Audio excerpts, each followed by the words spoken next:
Welcome back to Nippert Stadium, where Friday training in the books, and they are getting the facility ready for the match tomorrow night. Tom Gelehrter, happy to be alongside my broadcast partner, Kevin McCloskey, as we get you set for 7:30 tomorrow. Ottawa Fury FC will be here in the Queen City for a rematch. They lost 3-0 to the Orange and Blue back in April. First things first, Alan Koch's team, Kevin, coming off a 3-3 draw on Wednesday night. It felt a little bit disappointing, and every time it's felt a little bit disappointing after a match, this team has bounced back the next time out. I think it's a great thing about sport too, Tom. You always have a chance to kind of rectify performance.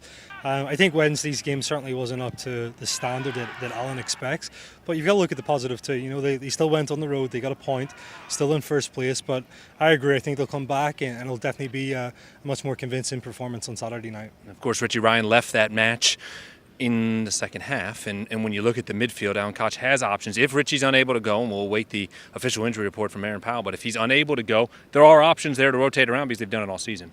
I think especially just depending on the setup. Yeah. You know, if there's a midfield diamond as well, I think there's probably 5 or 6 good players that can fit into that selection of 4.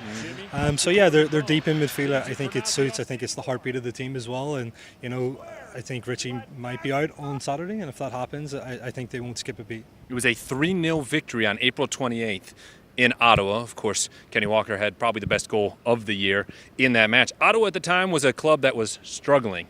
After that, Maxim Crepeau rattled off 6 straight clean sheets, and we're going to see a completely different Fury FC team tomorrow night than we saw 2 months ago. I think we saw even back at that last game when they faced Ottawa too, that the performances were starting to improve. Obviously the results weren't quite there.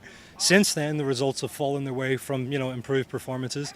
Very different team, and I said the biggest thing, obviously FC Cincinnati have to be focused is on their own performance, coming back to Nippert, and hopefully 3 more points. Well, a huge crowd is expected to cheer on their club and hope for those 3 points as well. If you don't have your tickets, you can get them now at fccincinnati.com. Kevin, Lindsay, and I will have the call for you at 7:30 on WSTR as well as ESPN 1530 locally. Kevin, appreciate the time as always. Thanks, Tommy. Kevin McCloskey, I'm Tom Gelehrter. Thanks for tuning in.